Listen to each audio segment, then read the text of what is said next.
Good afternoon. If you can hear my voice, can you just type a quick yes in the questions box, please?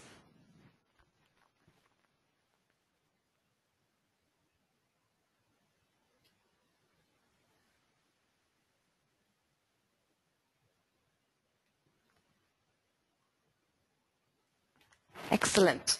Thank you. My name is Swati Taneja, and as a Training Production Director with Informa, I'm delighted to welcome all our attendees today on an informative webinar on innovation and entrepreneurship. Thank you all for joining us this afternoon. The webinar for this afternoon will be led by Simon Derry. But before we begin, I would like to give you certain tips and make you aware for the housekeeping rules for the next 45 minutes. The slides that you'll be seeing will be available on our SlideShare page, and the link will be emailed to you in the next couple of days. The recording of the webinar will also be made available to download, and the link will be emailed to you in the next couple of days. Please take the time to complete a post-webinar survey that will pop at the end. You can always type your questions throughout the session, and a decent time will be allocated in the end for the speaker to address your questions. The webinar for this afternoon will be led by our trainer, Simon Derry, who also runs our course on IT project management. Simon's commercial background is in operations, project and program management, and innovation management. Simon has spent some 5 years in the British Army in various operation roles around the world. He was later headhunted to join a US-based consulting firm specializing in problem solving and project management for both IT and telecom firms. With that, I hand over to your webinar director for the afternoon, and I hope you enjoy the next 45 minutes to an hour.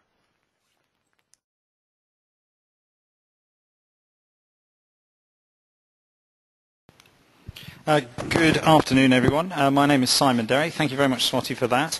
Welcome to the session on innovation management and entrepreneurship. What I'd like to do is just give you an idea of what innovation management is.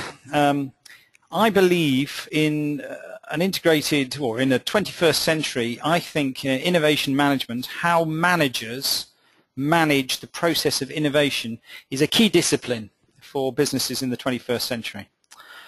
My background, I've worked in various roles since leaving the military, and a lot of the things I've worked with have been companies who have been, what I believe, fairly innovative. I worked for a company called Scion when I was the customer service manager, and this company invented the palm top computer. The first company to come up with a palm top, which subsequently has been then taken over through the integration of telephony and computing, and all we know as are the smartphones, as they're generically called.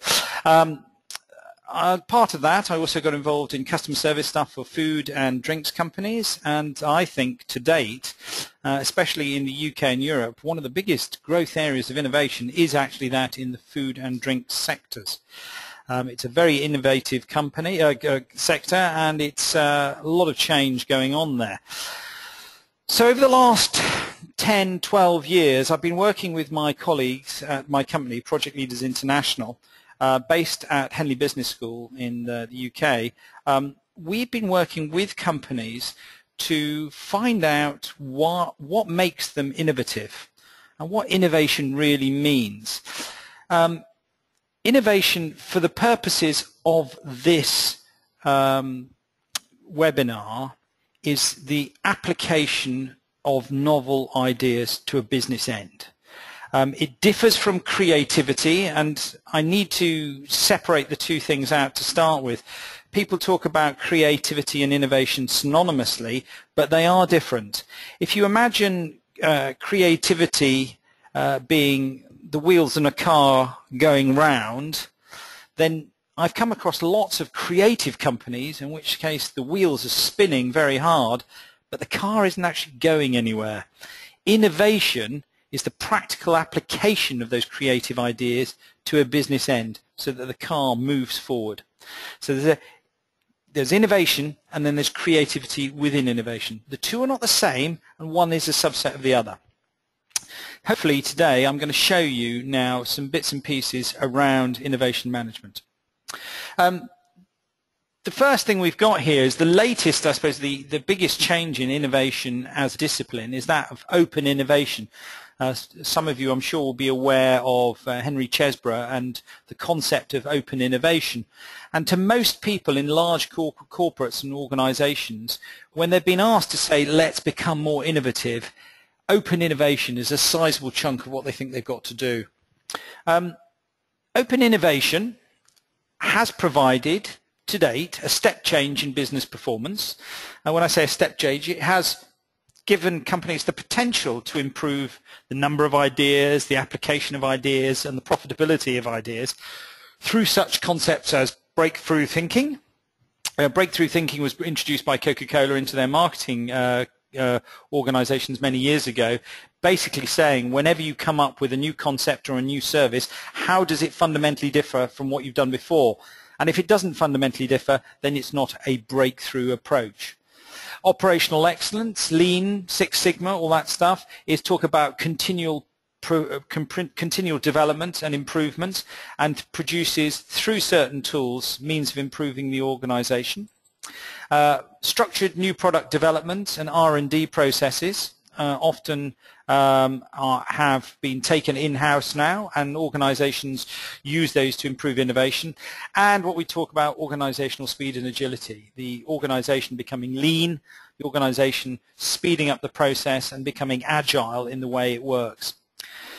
Open innovation was supposed to open up your business to new ideas. People and organizations were supposed to come up with more and better ideas, so higher quantity and higher quality than a traditional R&D. And I've used the phrase, and people have always talked about the phrase, about open innovation being a move to search and development, not research and development. The concept of open innovation, if you're not aware, is that organizations are now conscious that there are more ideas outside their organization than there are inside their organization, and therefore organizations can benefit from tapping into that. A lot of organizations get involved in customer surveys, customer and insight feedback programs. A lot of people in the food and beverage sectors have insight programs where they ask customers what they think they would like. Now, that seems a great idea to start with, but open innovation hasn't proved to be the golden bullet solution for better innovation and ideas. And that's what led myself and my colleagues to think about another way.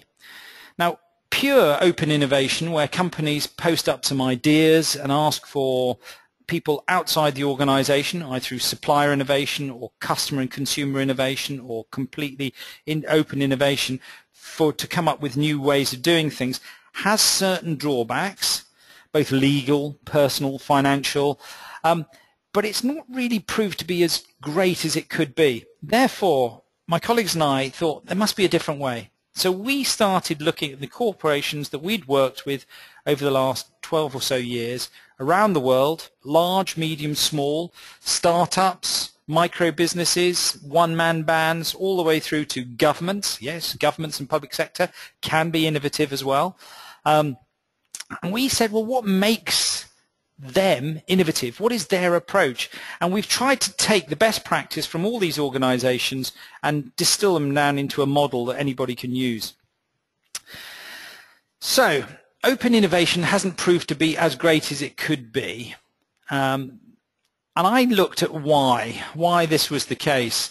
And I looked at some great innovators and inventors and innovations from some great organizations and individuals. There's James Dyson in the UK, who created the Cyclone vacuum cleaner, amongst other things. And I've also, up on the screen here, you see things Henry Ford, Steve Jobs, the late Steve Jobs, and David Potter. David Potter you probably don't know of. He was the founder of Psion, the palm-top computer manufacturer I talked about. And you looked about them and saying, why don't they take customer input? Why isn't open innovation helping them? Well, the classic Henry Ford quote there, if I'd asked the public what they wanted, they would have merely asked for a faster horse. Now, what does that mean? It means that actually the customer, rather than being open in terms of their mind and approach and what people can provide for them, are actually fairly limited. In certain certain areas, the customer is not very innovative at all. Steve Jobs, who was renowned for being very forthright in his own approach, and he's talked about the joke being Apple's R&D department consisted of Steve Jobs and a mirror. He said that one day, if you read his books, I don't ask customers what they want because I haven't yet told them what they need. So it's about pushing new ideas rather than sucking in ideas. David Potter saying, before we invented the palm-top computer, customers didn't know they needed it. So you can see there are lots of innovators and inventors and creative entrepreneurs who actually say, open innovation doesn't provide the background and the framework that I needed. It's actually coming from within. So the challenge is to define a framework, a way of working that aligns all activities across all the different stakeholders within a business with current business goals in a way that maxes what we call your return on innovation investment, your ROII. You're probably all aware of return on investment and various calculations for that, be it from project management or whatever, but this is return on innovation investment, and that's just a simple calculation about your innovation spend and time spent gathering information to turn into innovations to produce change within the business, be that for products, services, or whatever. And we label this integrated innovation management. Why integrated? Because we think it's integrated across the business. Why management? It's because like any other business process, it has to be managed. From strategy through to operations, through to customer service, through to finance, it has to be managed. Innovation is not just going to happen. You don't wake up one morning and have the ideas. The most innovative companies that we work with and have worked with for the last 15 or so years work at innovation. That may sound like an oxymoron. It may sound odd, but the most innovative companies are the companies that work at being innovative. And we'll try to explain how as we go along. So, as I've got here, Henry Chesbrough, who is the father of innovation, just basically looking at what it was about, saying open innovation is a paradigm that assumes that firms could and should use external ideas as well as internal ideas, and internal and external parts of the market as the firms look to advance their technology. Basically, he's saying is they're taking ideas from outside the company because there aren't enough within the company.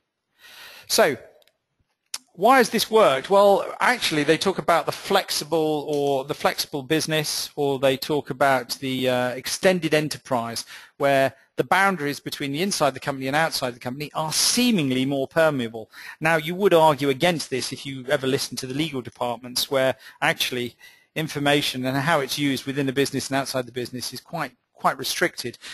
The central idea behind open innovation that in a world of the internet and widely distributed knowledge, companies can't just rely on their own research, but they should buy in ideas or license processes or inventions or patents from other companies or individuals.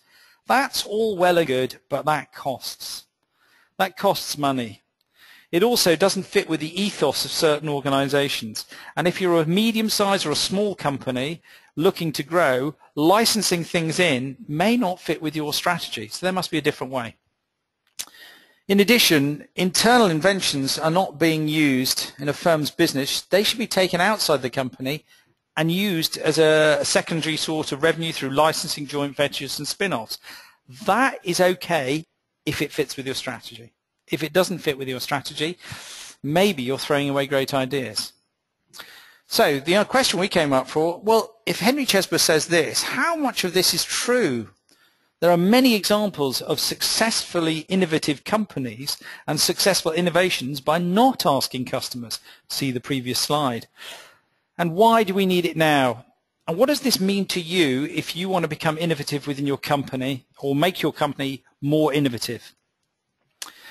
I've called this the changing battlefield, this slide, and basically the changing battlefield, saying that, and there's a great quote from there from Gary Hamel at the bottom. I think his book is Strategy is Revolution, published in 1999. It's something I suggest people who are looking at innovation within strategy have a look at the book. Great quote, those that live by the sword will be shot by those that don't. What does that mean? It means about the pace of change. The speed of change in business today globally has never been greater. We are living in a business world that has the greatest pace of change, I think, ever, and it's not going to stop. The turnover of technology, the turnover of change, new technology coming on board is so much quicker than it ever has been. And therefore, the need to get on that innovation roundabout, to generate new ideas, to license them, to bring them to marketplace, more and more this has become important. So the changing battlefield here, there's bits and pieces I need to talk about. First of all, the battleground between incumbents and insurgents. Incumbents are the big current players. Insurgents are the small and medium-sized enterprises like yourselves out there looking to take a chunk out of the incumbents. That's where the growth is coming. Small businesses finding a niche, finding something that differentiates themselves, can take a place out of the market, can take market share away from the incumbents, and all of a sudden they can carve out a very good business for themselves. They can grow at the expense of the large organizations. On the flip side of that, we talk about globalization and consolidation. Fewer bigger players now dominate each marketplace. Organizations, large companies, have a coherent strategy to acquire small businesses and acquire the ideas and licenses within them to grow. Growing through organic development is all well and good, and it's a good strategy, but organic growth takes time. And shareholders and stakeholders expect more of large companies. So large companies look to acquire. They look to acquire. So that if you can come as a small business to come up with new ideas, they add value to your business, not directly, but also indirectly in terms of the acquisition strategy of large players. Relentless, effective, and efficiency drivers. What does it mean? It means the days of, playing around at business and being, sort of efficient, but not really, are gone. In a globalized economy where we are trying to compete with people across the world, if you live in a low-wage economy, you may have an advantage, but if I live in a high-wage economy, I need to become more effective and efficient. And that means the way and effectiveness and efficiency in terms of manufacturing is understood, in terms of capital investments and financing is understood. But what does effective and efficiency mean in terms of innovation and creating ideas? Nobody's ever thought about, how do I become more effective at innovation? What does efficient innovation look like? And it's like anything else, it's an innovation process. A couple of other things here. Increasing customer expectations.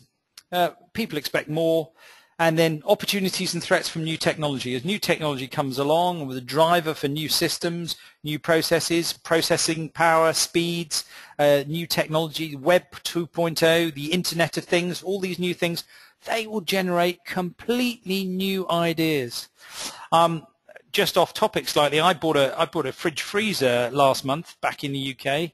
It's got a Bluetooth connectivity in a fridge freezer. Why on earth would I want a Bluetooth connectivity in a fridge freezer?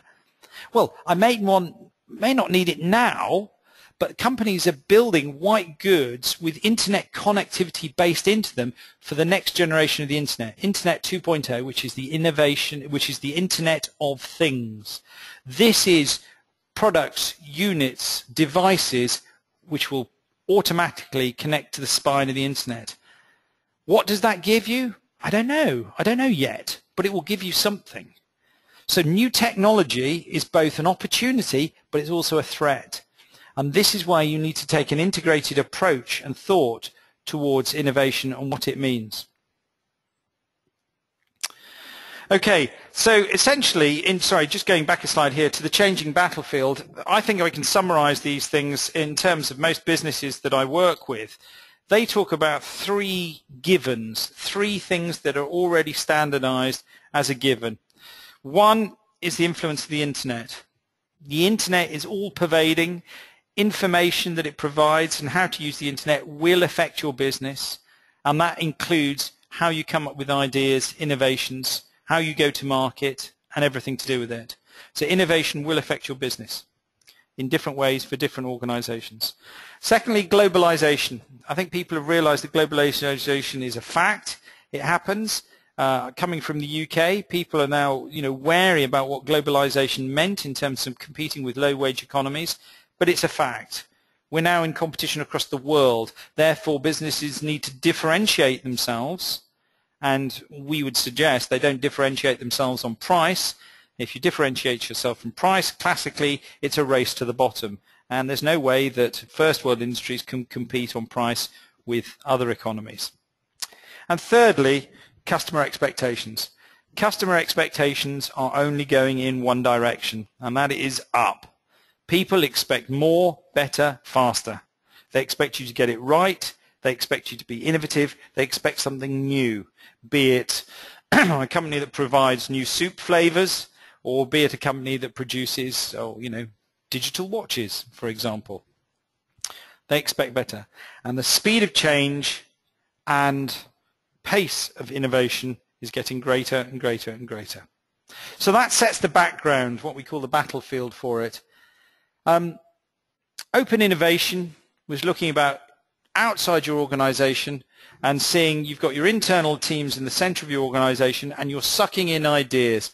And most of the ideas in terms of innovation is really about taking ideas from both consumers and customers, from your supply chain, a lot of supply chain innovation, from your partners, competitors, swiping ideas off your competitor, all's fair in love and war, taking ideas from your competitors, and industry advisors, whatever they are or wherever they come from.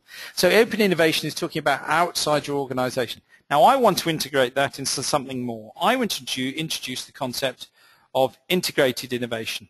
And here we have the concept of the 6 Ps of integrated innovation. It's the 6 Ps of integrated innovation. Okay, so what does that mean? Well, look, if you look at it, I've laid it out there. Planning, pipeline, process, platform, performance, and people. Why all the Ps? Well, to be honest, why not? It's something I can remember. But basically, each one of those elements represents some skills and technology that is central to an integrated innovation approach. And in the right-hand side here, we have what's called a startup accelerator, which is programs around what we call incubators, getting people for small businesses to rapidly accelerate new ideas. And for small businesses, the principles still apply, but within a restricted form. And we call that startup accelerator. It's a program that can be run, and it's an approach as well. Okay. Hopefully some of you are still there. So the first P, let's have a look at this. I'll give you some practical examples. So each of these are screenshots taken from practical examples of organizations I've worked with in the past and integrated into an approach. So the first one, let's take planning. What's innovation planning? Well, essentially, you have to start with planning innovation into your business strategy. And here, this was an organization called Richmond Ice Cream, now changed their names. They've moved on. They've become probably one of the most successful ice cream manufacturers in Europe, but you've never heard of them. The reason you haven't heard of them is because they go under white label, they don't manufacture under their own name, and they acquire companies. The key for their success, according to James Lambert, who was the CEO at the time, was strategy, strategy, and strategy. Get your innovation strategy right. That's about planning. So you can look, this matrix here, for any of you who've done classic business planning or MBA speak, this is your product market matrix. Across the top, you've got your products. Sorry, down the side, you've got your products, and across the top, you've got your markets and customers. And all I'm trying to say here is that with innovation, you have to focus on the most successful companies that we've come across. Don't try and innovate everything. They don't sit down in a room and go, what shall we invent today? What's a new idea? What should we improve? They focus. They go to their product market matrix, or they go, if some of you know MBA speak, to the Ansoff matrix, and say to ourselves, what is our strategic priority? What is the clear extent and direction of the business, and how is that integrated into what we do? And they innovate in the areas that are strategically the most important for them. Now, I know that doesn't seem radically new here, but it'd be stupid to come up with loads of ideas taking you in one direction when the business is going in the other direction. So this is about strategic alignment. So anything to do with innovation should start with strategy. The next slide I want to talk about is also, now this is called the Ansoff matrix, or the extended Ansoff matrix. And this is giving you a direction. Again, across the top, we talk about your current your markets and customers, and down the side, your products and services. But in fact, instead of actually the products and markets, what we talked about is your current marketplace, your extended marketplace, and your new markets and customers. Depending, I'm not going to talk about business planning and strategy at the moment, but what this does is it puts in that box what types of innovation there are. So in the top left-hand corner, selling your current products and services to your current marketplace or your current customer base, where can you be innovative? People say, well, if you're stuck in that top left-hand corner, you're not going to be innovative. Well, in fact, you are. Innovation is about process improvement. It's about process innovation. It's about doing what you do for the customers better, faster, cheaper, more efficient, and becoming the best in the world at it. And as you move to the right-hand side, market development, moving your current product range to an extended marketplace, it's all about market innovation. How do we go to market in a different way? It's about the channel to market. It's about the route to market. Do you use the internet? Do you use third parties? Do you use licenses? Is there a novel way of getting your current products in a different way? And then across the right to the way right, new markets. Current products into a new market. So what are your new capabilities? It's about novelty and innovation within terms of your new capabilities of going to the marketplace. And then again the same, if we follow down the box in the first column, we can go down to product development and new capabilities. That is about NPD, new product development and innovation. Do you have an end-to-end process that tells people how innovative you are? Do you have a innovation hot tub, they call it, an innovation workshop where you generate new ideas, a hot house to get new ideas out there? You have an R&D process or an innovation process that is just producing new ideas to your current marketplace or your extended marketplace. And then we can talk what we call about strategic change innovation. Bottom right-hand corner, it's in red, it's high risk, but it's high reward. It's coming up with wildly new ideas for a different marketplace. Why do you do that? And that's high risk. And do you balance that risk against your process improvement, which is less risky? So in terms of innovation strategy, we want an end-to-end process. We want best practice principles that apply for it, but we've got to prioritize what type of innovation we do. Because the company that tries to be innovative in all things, it's got process innovation, product innovation, market innovation, customer innovation, doesn't target, isn't successful. In our experience, people are focused. Innovation is being focused, not sitting around going, what should we do now? Secondly, pipeline. A product pipeline.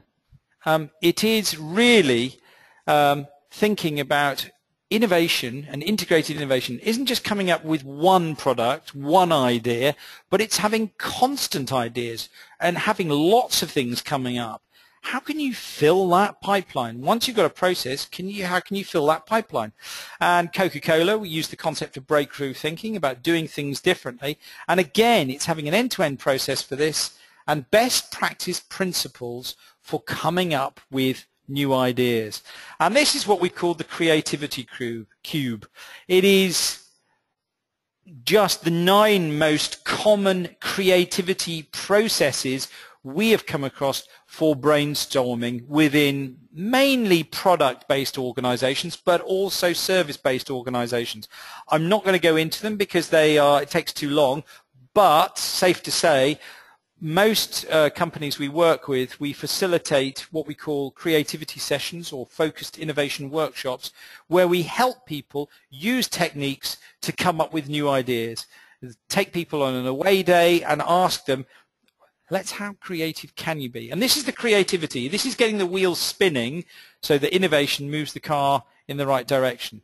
So there are different things, and you can look at all these bits and pieces. So DILO, Day in the Life of Studies, is taking your product and saying, how does the customer use it and how can we more integrate it into the way they work? So take your mobile phone. Look at mobile phones nowadays. Look at how they've become so integral to what you do. I bet there's lots of people listening to this now have got their mobile phone on their desk at the same time.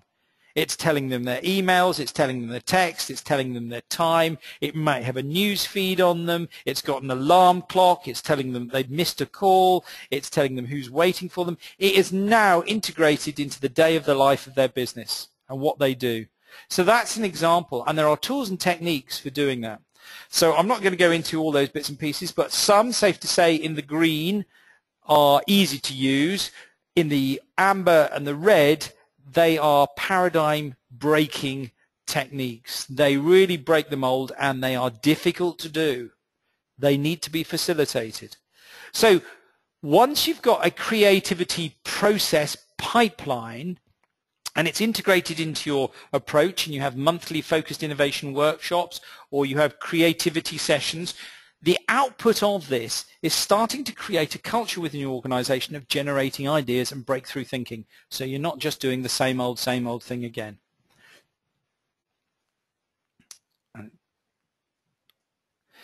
The next thing we need to talk about is what we call the process. And this is the key thing here. The process, the innovation process, is essentially you need to align your global innovation process, if it's global, if you're a global company. And you can see here, this is the old logo for Nokia, which we worked on many years ago. We helped them align their global R&D processes in different R&D processes. And what we ask for is for companies to align their processes so that the whole organization, and yes, the whole organization, from HR, finance, you name it, everybody has a part to play in becoming more innovative. Even your accounts department, even your invoicing department, the customer services department, the manufacturing department, your goods in department, your goods out, every single department, every member of your organization should be aligned with your innovation goals. And goal alignment is key. You then should create what we call a stage and gate process, where basically all your resources and budgets are aligned into a classic stage and gate process. Anyone who's done any project management training will know what that is. And I've got 6 bullet points underneath there. You might start, and this is where we get involved in helping you customize and create your innovation process. You might start with ideas, or ideation phase, it's horrible called, ideation phase, where you create a brief idea or a brief concept, and it might come through the breakthrough thinking that we talked about in the previous slide. We then need to take it on a step and say, well, let's create our business case, which of course is that return on innovation investment, because not all ideas are profitable ideas. And that's the problem that companies have. They come up with an idea and think just coming up with the idea is a great idea. That's the difference between creativity and innovation. It's got to be profitable for the organization. It's got to be worthwhile. We then want to develop what we call a solution. The solution development, we want to possibly check that innovation, that idea. Will it work? Will it fit with our strategy? The things we talked on the first slide here in terms of planning. The solution development means you might need to rework it, you piggyback it, you come up with new ideas, you put 2 ideas on top of another idea, you come up with a 3rd idea, and we start developing a solution. You want to validate it financially, economically, and then pilot it, reduce your risk. You might then want to launch it and deploy it to the marketplace.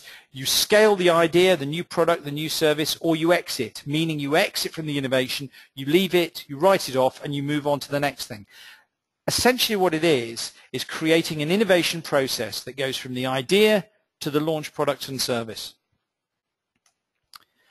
People, the 4th P, it is the most important part as far as I'm concerned. Remember, people are your most important asset. So what makes people good? Have they got the right innovation skills? Do you think anybody could be innovative? Do you? Is there ownership at all levels? Do managers own innovation, or do you have an innovation manager? Do you have a director of innovation? Is there a creativity manager? Do you have a supportive culture? You can't ask people for ideas, then when they come up with a bad idea, you say, no, that was rubbish.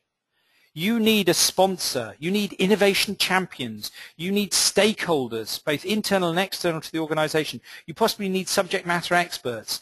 And then you need some technology enablers to help people get the best out of people. So you have an innovation network within your business. And that could be a system to help you. But people are the most important part, and you need to make the most of them. 5th P, platform. Modern technology is the accelerator. And this came from something like the Heinz Supplier-Led Innovation Program. It gives large organizations, small and medium organizations, full visibility and control over the ideas. You need an innovation portal, normally a web-based tool that's scalable, flexible, that gives you visibility and control over all the ideas and at what stage of the process they are, and confidence that you're backing the right ideas. You need to adopt best practice, and a tool set, a system, will make sure that you're using the best practice ideas. This will generate a culture of continuous improvement. It must be easy to use and hard not to use. This creates what we call a learning culture. That's how companies become innovative. And finally, performance. How do you reward innovation? How do you measure innovation? What are your key performance indicators? Do you have a review process? Have you agreed your return on investment? So do you have an innovation review board within the business? Are you measuring your innovation in terms of qualitatively and quantitatively? And do you have performance dashboards or systems that help you measure how well you're doing? Now, these are all parts, and you can see organization GSK there that use dashboards for their innovation processes. These all combine. There's some classic examples of companies and some brands around the world that you might know of all used our innovation process to a greater or lesser degree. Where do you start? Well, we would suggest you contact us and we can help you. You might want to start what's called an innovation maturity audit on a strategy review. You might want to go on an innovation accelerator program to incubator, a fast track approach to generating ideas. You might think that you need the Innovation Accelerator, the Innovex tool, to start online management with innovation management with an innovation platform. You might want innovation training sessions, management briefings, and innovation sessions, and creativity sessions, and focused innovation workshops. You might even want to use social media in tools internally as a conduit for generating ideas.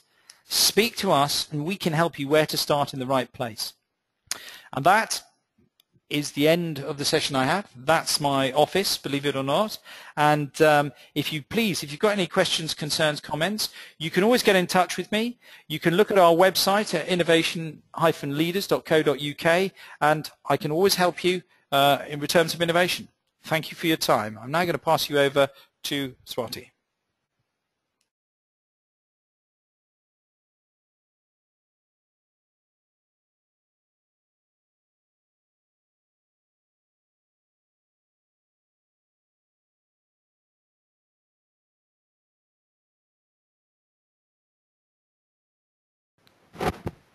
Thank you, Simon. I'm sure that session was really, really informative. We're opening the floor for some questions, and as I can see, we've already got a couple of questions that have come in. So we will allocate the next couple of minutes for the questions for you to type in, and we'll take them as they keep coming on our screen.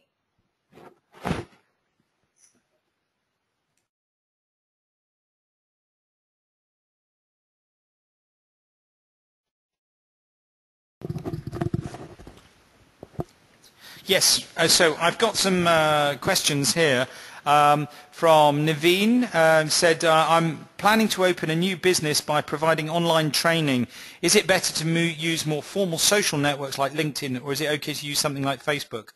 Which one would reflect better perception of my business? Good question.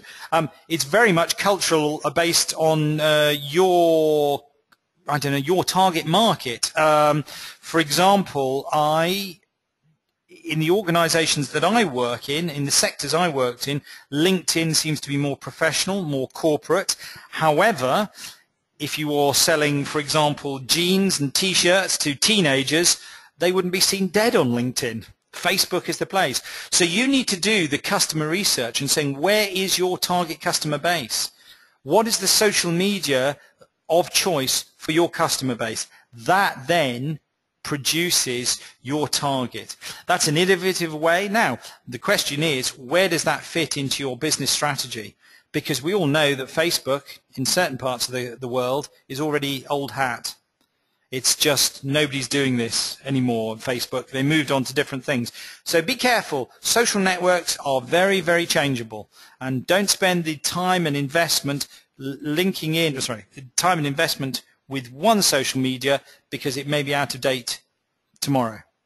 So that's an idea, but where does it fit with your strategy is the key thing, Naveen, about that.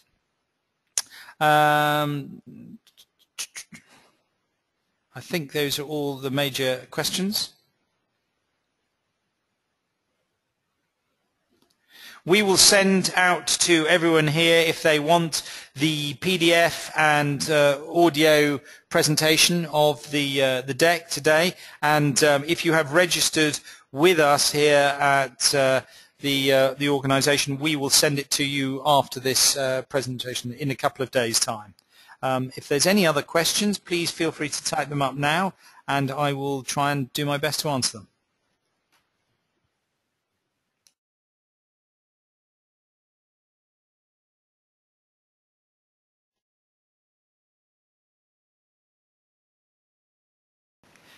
Okay, so I'd just like to wrap up now. I'd like to thank everyone. Thank you very much, Sarah, for your comments. Ravi as well. Thank you very much for all your comments. I hope you found it informative. Please feel free, go online, have a look at innovation-leaders.co.uk for any bits and pieces. If there's anything else we can do to help, please get in touch. I've got another question here, last minute question from Katerina. I'm in the beginning of a services company. I find myself spending a lot of time on research. Is there an indication of the optimum allocation of time? Yes, I wish, Katerina, I know exactly what you mean. The most innovative companies I've come across structure their research into their working day. So it's not seen as something extra to do. It is actually seen as part and parcel of an innovative company. Don't think about it being at the beginning of a services company. Have the mindset that research on what's out there is part of your business. It should be ongoing innovation. That's the most innovative companies. And it's not saying, well, let's research it and put it here. To allocate, it could be, I work with some software developers. They allocate 15 minutes a day. That's all, to look through the RSS feeds and the bits and pieces that come into their organization. And they create, I know very low tech here, I've got a little black book.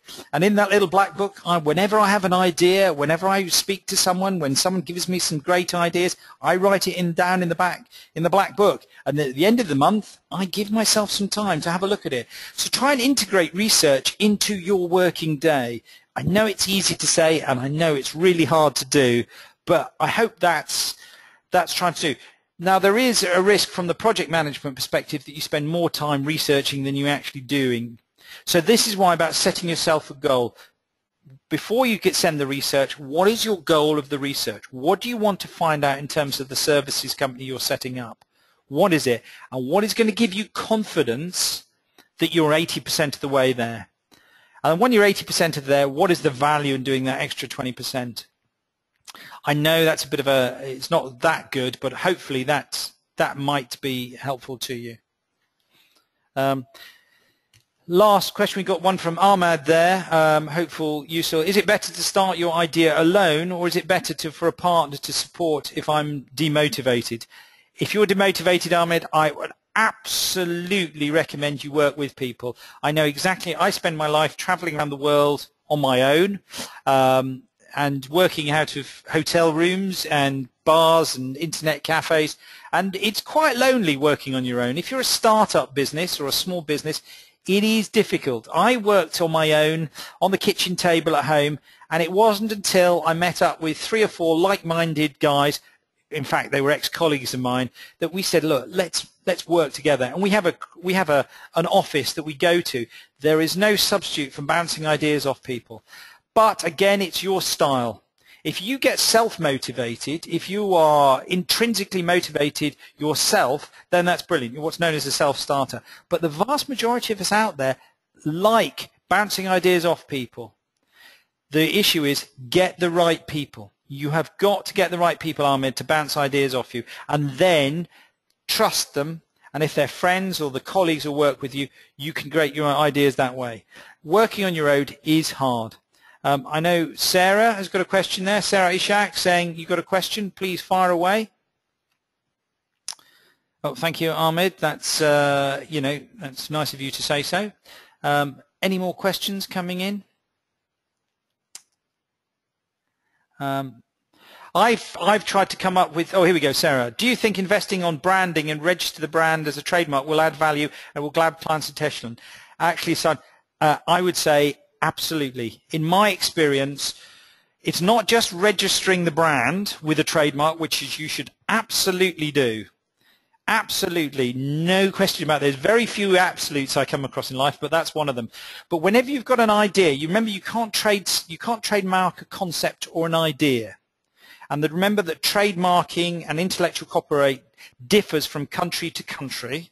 So from a UK perspective, when I'm teaching business strategy to small, medium-sized businesses, SMEs and startups, we absolutely, when you've got an idea or a concept or a new product, write down the concept on a piece of paper, date and time it, get someone to witness it, and then stick it away. You can almost even send an email to someone, or send an email to yourself, I've heard of, as saying, I've got an idea. Don't have to say what it is, but you're registering it somewhere. So someone can say, this is the time at which I registered an idea. Please invest. If you're going to invest in a brand, your brand is nothing without a trademark and value, be it a copyright trademark or at least patent pending or stuff like that. If you think it's going to grab clients' attention, then it has a value to your business. That becomes real value. When you sell your business out, Sarah, when you sell your business, your accountants or the people who are going to buy your business, because I know you're going to be successful, will come in and they'll do what's called due diligence. And the first thing they'll ask you, Sarah, is, wow, you're a fantastic brand here. Have you copyrighted that? Have you trademarked it? And if you say no, you can hear the dollar signs going out of the door.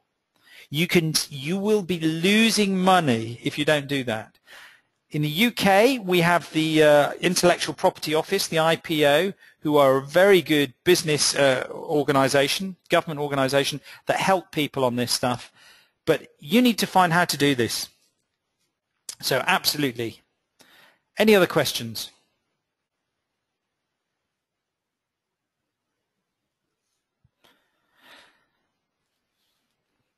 So if you want any further questions from me, you're welcome. If you want any questions from me or any other bits and pieces, please contact Informa Group and they can pass on any questions, concerns, comments, expressions of enthusiasm or otherwise to me, and I can get back to you through them. So feel free to contact Informa, and thank you very much for your time and the effort. Hopefully this has gone swimmingly, and good luck to everyone out there with coming up for new ideas. Thank you very much, and good luck, and keep on innovating.